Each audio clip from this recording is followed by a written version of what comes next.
அனைவருக்கும் வணக்கம். மீன ராசிக்காரர்களுக்கு உங்களுடைய வாழ்க்கையில் முன்னுக்கு பின் முரணான உங்களுடைய வாழ்க்கையில் பல வருட நரக வாழ்க்கை நிறைவடைந்து செப்டம்பர் 24 முடிவதற்குள் மறுஜென்மம் எடுக்கும் நேரமாக எந்தெந்த விஷயங்கள் அமைய போகின்றன என்பதை ஆராய்ந்து பார்க்கும்போது மீன ராசிக்காரர்களுக்கு இந்த வேளையில் ராசியின் உச்ச அதிபதியாக இருக்கக்கூடிய சுக்கிரன் ஆட்சி பலம் பெறுகிறாருங்க. சப்தமஸ்தானம் ஆகிய 7ல் கேது, புதன், சூரியன் என 3 கிரகநிலைகள் இணைந்து சஞ்சரிக்கும் போது மிக வலுவாக ஆட்சி பலமும் உச்சமும் பெற்று நீட்சி அதிபதியாக இருக்கக்கூடிய புதன் பலம் பெறப்போகிறார். விரயத்தில் இருக்கக்கூடிய சனி வக்ரம் பெற்றிருக்கிறாருங்க. 7.5 சனியின் ஆரம்ப காலகட்டத்தில் நிறைவான நன்மையை சனி வக்ரமானது கொடுக்கிறது. ராசியின் அதிபதியும் வெற்றிக்கு உரித்தான 3ல் இருப்பதால் மறுஜென்மம் எடுக்கக்கூடிய வகையில் பல நல்ல வாய்ப்புகளை நிறைவாக சந்திப்பதற்கான யோகம் நிச்சயமாக இந்த தருணத்தில் மீன ராசிக்காரர்களுக்கு நிறைவாக கிடைப்பதற்கான யோகம் உண்டு. உதாரணமாக ஒரு நபர் இருக்கிறார்,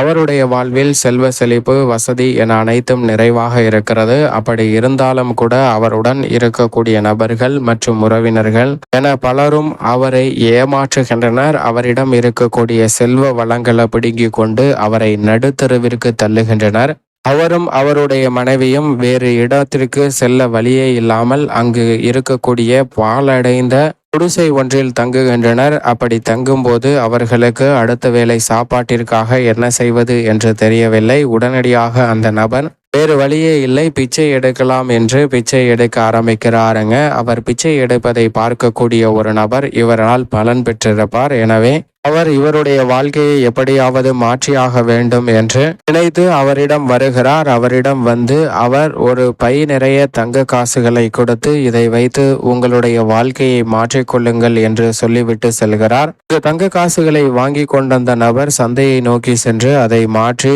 பொருளாதார ரீதியாக வளர்ச்சி பெறலாம் என முயற்சி செய்து அவர் சென்று கொண்டிருக்கிறாருங்க. அப்போது இந்த நபரை நோட்டமிட்ட ஒரு திருடன் அவர் வைத்திருந்த தங்க காசுகள் கொண்ட பையை பிடுங்கி கொண்டு செல்கிறானுங்க.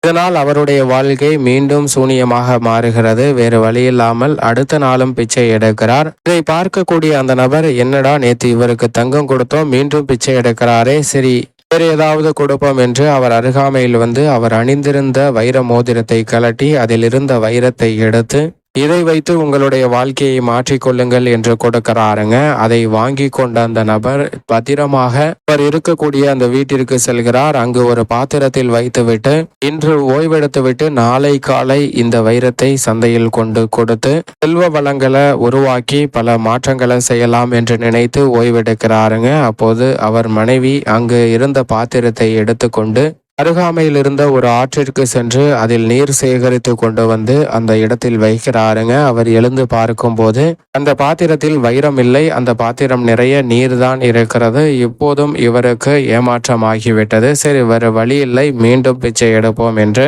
அவர் அந்த இடத்திற்கு சென்று பிச்சை எடுக்கிறாருங்க. அதை பார்த்த அந்த நபர், சரி இவர் என்ன தினமும் பிச்சை எடுக்கிறார், வேறு ஏதாவது செய்வோம் என்று அவருடைய பெயரில் இருந்த ஒரு குளத்தை இவருக்கு எழுதி கொடுப்போம், அதை வைத்து ஏதாவது செய்து கொள்ளட்டும் என்று அவருடைய பெயரில் இருந்த குளத்தை எழுதி தருகிறாருங்க. அந்த குளத்தை வாங்கி கொண்ட அந்த நபர் அந்த குளத்தை பார்க்கிறார். அந்த குளத்தில் பெரிய அளவுல வளங்கள் எதுவும் இல்லை. அந்த குளத்தை விற்று அதில் வரக்கூடிய காசுகளை வைத்தாவது பொருளாதாரத்தை மாற்றலாம் என்று முயற்சி செய்கிறார். ஆனால் அந்த குளத்தை வாங்குவதற்கு யாருமே முன் வரவில்லை. உடனே அவருடைய நிலைமை மீண்டும் தலைகீழாக தான் மாறுகிறது. சரி, மீண்டும் பிச்சை எடுக்கலாம் என்று மீண்டும் பிச்சையை தான் எடுக்க ஆரம்பிக்கிறார். ஆனால் அப்போது இந்த உதவி செய்த அந்த நபர் இவர் என்னதான் கொடுத்தாலும் பிச்சை தான் எடுத்து கொண்டிருக்கிறார். சரி, இவருக்கு வேற வழியே இல்லை, தன்னுடைய பிச்சை காசுகளை கொடுப்போம் அப்படின்னு அவரிடம் இருந்த சில பிச்சை காசுகளை கொடுத்து விட்டு அங்கிருந்து செல்கிறாருங்க. அந்த பிச்சை காசுகளை வாங்கி கொண்ட அந்த நபர் ஏதாவது வாங்கி வீட்டிற்கு கொண்டு செல்லலாம் என்று போய் கொண்டிருக்கும் போது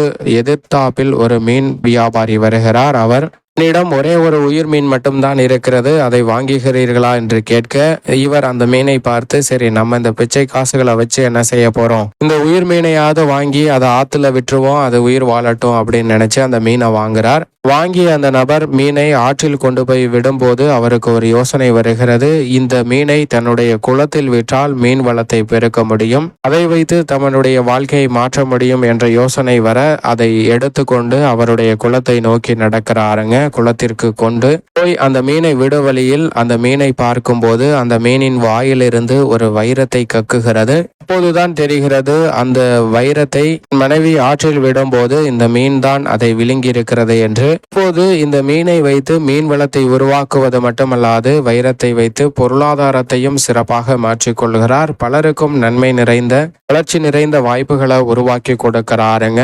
அதோடு மட்டுமல்லாது இவருடைய வாழ்க்கை மிகப்பெரிய அளவுல செல்வ செழிப்பு நிறைந்ததாக இருக்கும் போது இவர் இழந்த தங்க காசுகளையும் காவல் அதிகாரிகள் அந்த திருடனை பிடித்து அவனிடம் இருந்து மீட்டு அந்த தங்க காசுகளையும் கொண்டு வந்து இவரிடம் சேர்க்கின்றனர். இப்படித்தான் மறுஜன்மம் எடுக்கக்கூடிய வகையில் நீங்கள் செய்யக்கூடிய சிறு உதவியும் சிந்திக்கக்கூடிய சிறு மாற்றம் நிறைந்த விஷயங்களும் மிக பெரிய அளவிலான வளர்ச்சிக்கு அடித்தளம் இடக்கூடிய வகையில் அமைவதற்கான யோகம் மீனராசிக்காரர்களுக்கு கிடைக்கும் என்பதை தெளிவாகவும் துல்லியமாகவும் உறுதிப்படுத்துகிறது. இதுபோன்றுதான் இந்த வேளையில் பல கிரக நிலைகள் மீனராசிக்காரர்களுக்கு மறுஜன்மம் எடுக்கக்கூடிய வகையில் பல வருட நரக வாழ்க்கை முடிந்து நல்ல மாற்றத்தை சந்திப்பதற்கான வாய்ப்பையும் யோகத்தையும் உருவாக்கி கொடுக்கிறது. அந்த வாய்ப்புகளையும் சந்தர்ப்பங்களையும் பயன்படுத்திக் கொள்வது நிச்சயம் மீனராசிக்காரர்கள் கையில்தான் உள்ளது என்பதுதான் யதார்த்தமான உண்மையாக பார்க்கப்படுகிறது. ஏனென்றால் ராசியின் அதிபதியான குரு தைரியஸ்தானத்தில் வலம் வந்து கொண்டிருக்கிறார். அனைத்திலும் வெற்றி கிடைக்கும். சில அலைச்சல்களும் சிரமங்களும் குருவின் அமைப்பால் ஏற்படும் என்றாலும் கூட